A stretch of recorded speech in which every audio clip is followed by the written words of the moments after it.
এখন এটাতে ভাঙাইলে হওয়া কেমন হবে এবং ওয়েস্ট প্রোডাক্ট কতটুকু হবে তার একটা আইডিয়া দিই। এখানে যে গুঁড়াগুলা দেখতেছেন এইটা 8,000 টিকেট ভাঙানোর পরে এই পরিমাণ গুঁড়া বের হয়েছে।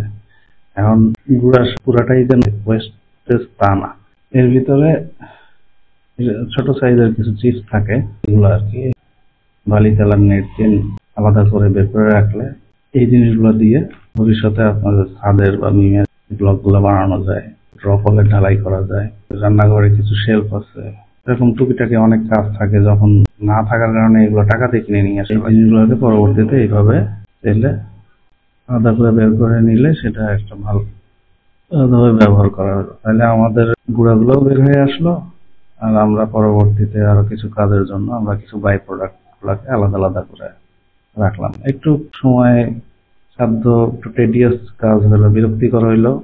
এভাবে করে বৃষ্টির কোয়ালিটি কন্ট্রোল করা যায়।